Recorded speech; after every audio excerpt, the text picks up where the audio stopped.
뭐 취업을 하기까지 대학 졸업하고 또 군대 갔다 와서 사회복귀하고 이제 취업을 하거나 창업을 하거나 그래야 되는 입장입니다. 그래서 대학생 같은 경우 쉽지는 않지만 대학생이 창업을 할 때 멘토링 사업을 중소기업 중심으로 지역별로 하는 것을 도모한다. 이런 부분에 대한 계획을 갖고 있고요. 이런 부분에 대한 지원. 그다음에 대학생 창업률을 또 대학 재정 지원 사업과 연계해서 대학생 때부터 이런 부분에 대한 관심을 갖도록 학교에서도 관심을 갖도록 유도하는 그런 방안 이런 것들을 갖고 있습니다. 아까 말씀하신 대로 일자리 창출 효과가 높은 벤처기업, 컨텐츠 산업 이미 관심을 많이 기울였던 부분이지만 핵심 인력 뭐 10만 명 양성 이런 구체적인 수치의 목표를 갖고 노력을 하자 이런 계획을 갖고 있고요.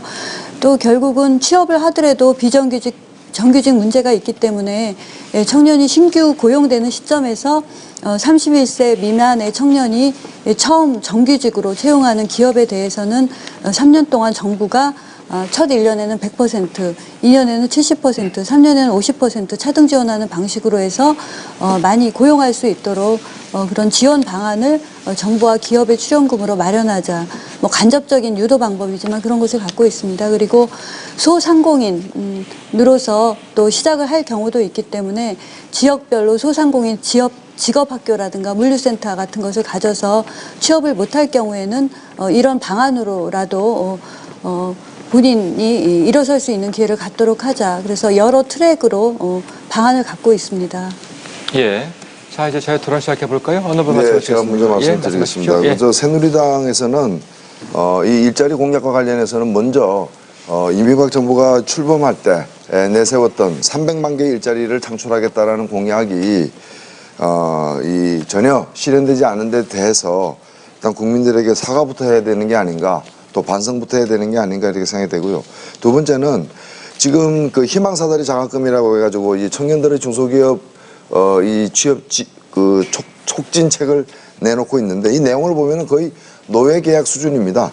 대학 등록금을 이제 장학금으로 이제 지원한 뒤에 졸업 후 일정 기간 동안 중소기업에 의무적으로 근무하게 하고 졸업 후에 중소기업에 이제 미취업할 경우에는 지원했던 장학금을 전액을 회수하고 또 취업한 이후에 이직할 경우에도 또 역시 마찬가지로 장학금을 이제 회수하는 식으로 해가지고 그냥 막 강제 근로시키는 듯하게 가고 있는데 이것은 대학 등록금을 갖다가 뭐 반값으로 하고 결국 나중에는 이제 무상으로까지 가야 된다는 그런 흐름하고도 이게 배치되는 것이고 또 이재호 지금은 후보입니다만은 의원이 재수생들을 없애야 된다 해가지고 대학교 떨어진 사람들을 갖다가 공장이나 농촌에서 1, 2년간 일하게 하고 그 성적으로 뭐 대학을 보내는 방안을 제시한 식으로 이 지금 일자리 문제를 갖다가 질이 나쁜 중소기업의 일자리가 문제이고 그래서 안 가는 것인데 여기 그러면 질 좋은 중소기업 일자리를 만들어야 되고 그러기 위해서는 중소기업을 제대로 육성하고 대기업으로부터 이렇게 수탈당하는 그러한 현재의 관행들을 개선해야 되는데 그렇게 한 게 아니라 그냥 질 나쁜 중소기업 일자리를 그대로 유지한 채 여기에 그냥 강제로 그냥 배치시키다시피 하는 식으로 문제를 해결해서 되겠느냐 여기에 대해서 좀 새로운 대책이 필요한 게 아닌가 말씀드립니다. 예. 답을 드리겠습니다. 첫째, 노예계약이 아니냐 그러셨는데 노예계약이라고 말씀하시면 중소기업에 대해서 너무 모독이 아닐까 생각합니다. 중소기업을 굉장히 존중해야 되고 배려해야 되고 항상 지원하고 키워야 된다고 하시는 통합진보당이 어떻게 그런 말씀을 하시는지 좀 놀라울 정도고요. 중소기업들 그렇게 노예 같은 그런 곳 아닙니다. 그다음에 이제 이재호 의원 강제로 회수하니까 노예라 그런 거죠. 그런 얘기가 아니고요. 이재호 의원님 얘기를 하셨는데 이재호 의원님은 새누리당도 어떻게 보면 일종의 조직 중에 하나입니다. 그중에 한 사람이 어떤 얘기를 하든 그게 이제 전체적인 공식 입장이 아니면 그건 너무 신경 안 쓰셔도 된다는 말씀을 드리고요. 그다음에 또 지금 아까 뭐라고 300만 개. 300만 개. 300만 개 부분에 대해서는 저희들도 사실 참 정말 뭐라고 국민들 앞에 드릴 말씀이 없습니다.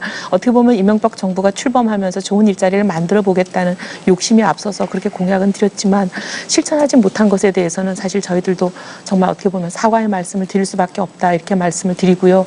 그래서 사실 이번에는 저희들이 이 청년 일자리뿐만 아니라 일자리 관련 공약을 만들어서 굉장히 고민스러웠습니다. 이걸 어떻게 해야 될 건가? 300만 개 하겠다 그래놓고 못했는데 사실 어떻게 보면 2008년에 금융위기가 오고 유럽발 재정위기, 미국의 신용위기 여러 가지가 겹치면서 전 세계가 지금 일자리가 없어지는 이런 구조적인 요인도 있지만 어쨌든 간에 그거는 정부의 책임으로 국민들 앞에 말씀드릴 수밖에 없기 때문에